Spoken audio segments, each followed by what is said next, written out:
Hello everyone, welcome to Scorcher Toys at AnyMoon.com's review of Bandai's High Metal R Regault toys. There have been two releases so far. A standard Regault sold in February 2016 for 6,800 yen.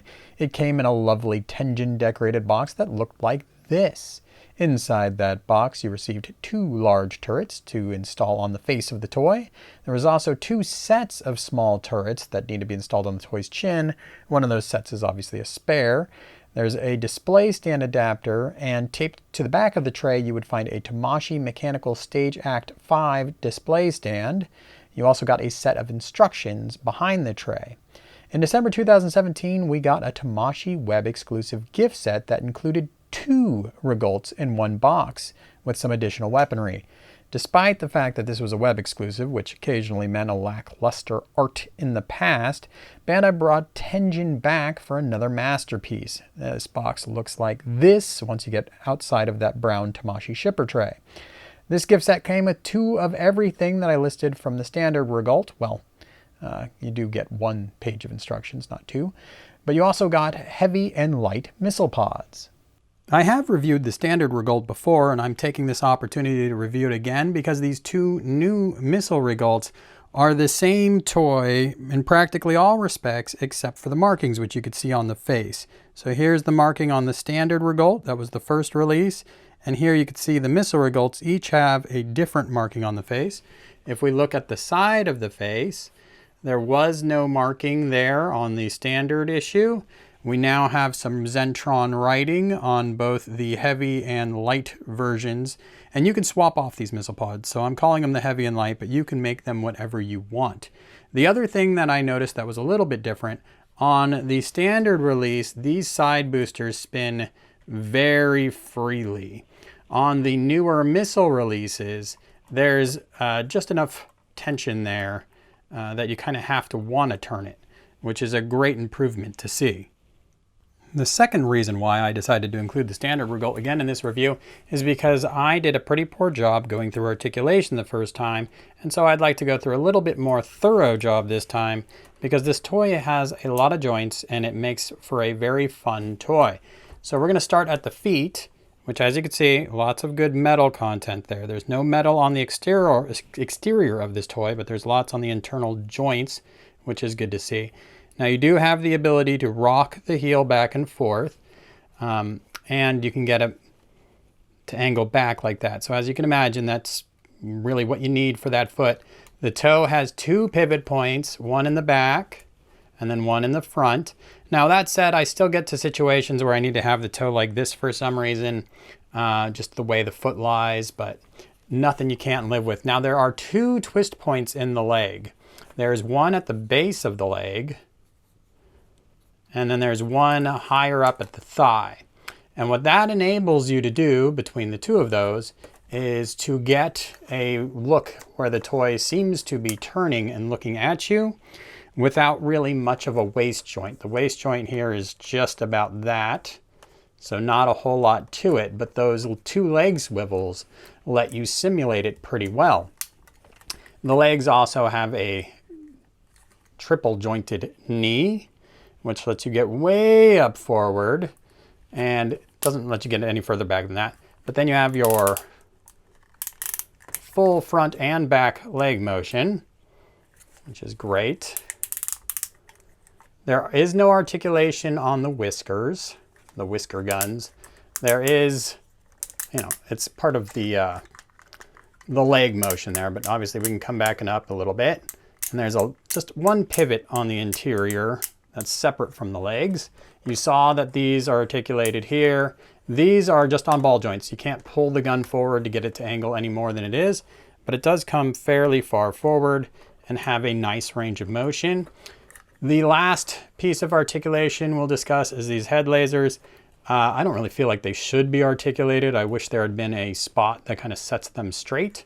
On these versions, on both versions, the standard and the new missile versions, they just spin around too freely, which is pretty annoying. But I'll talk more about those in a moment. Now, one last thing with the legs. You can bring them out, which is nice, but you can also pop them out and get them even further apart which lets you get some pretty crazy aggressive looking poses. Now, the downside would be if these knee joints get loose on you. And I have heard people say that they have a Regault with loose knees, which would seriously hamper your enjoyment. The toy does come with a display stand though, which might be a saving grace. So let's check that out. Regardless of which version of the toy you buy, all toys come with the same display stand and the same display stand adapter. Now before I throw the toy on there, let's look at the heavy and light missile pods themselves. So if you buy the missile set, you get these missile pods. They have a point of articulation, a little swivel point. So they swivel at the base where they connect to the head, which I was just complaining about with the other toy. They also swivel above that at this little ball. So if I hold it still, I could still swivel there. And you have the up-down pivot right there. And then you have the ability to angle either one independently. And you do have a nice clear plastic bit there. These are painted red. Now, I don't know if you noticed this before, but that is a clear red visor on the front of the toy. So nice accent work there in addition to the nice paint work.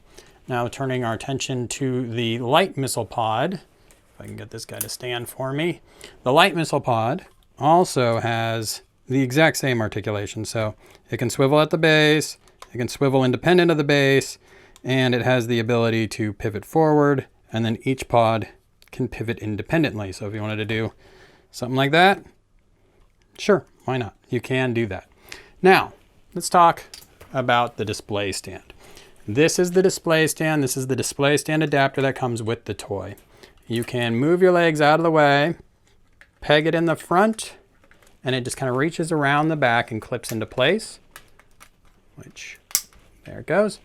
All right, so maybe I did not get that into place. Second, so there's a little tab in the front, there it goes. So now it is on the display stand, as you can see.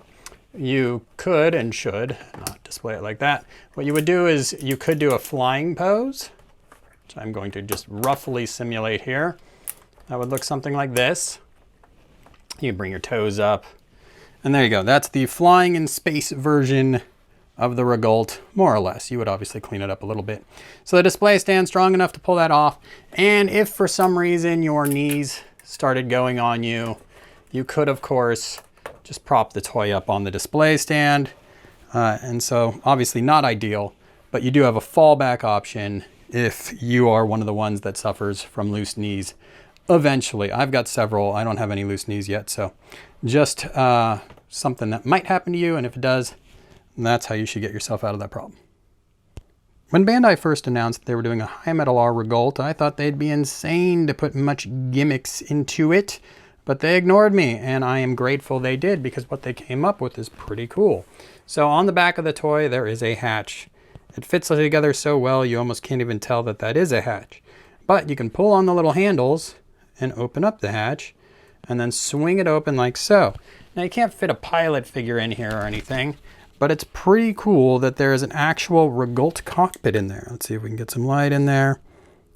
And there you can see you got controls, you've got a front lens and scope, handles for the guns. That is a pretty cool setup. Again, you can't put a pilot figure in there.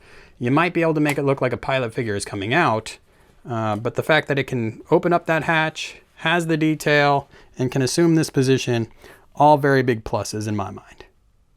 The standard Regault does come with the guns attached to its head. The missile set does not. They just have the pegs on top, which allows you to choose either the included regular head lasers, which again, not articulated, or the light missile pod, or the heavy missile pod. To install them, this is my standard Regault that I had purchased previously, you just pull up and remove the existing weaponry you may have on the head, and then you can go ahead and attach the new weaponry. So I just put the light missiles on a standard Regault that I had purchased previously. No problems there, everything works just fine. And like I said, you do get the guns to go on top of the head of the new missile set.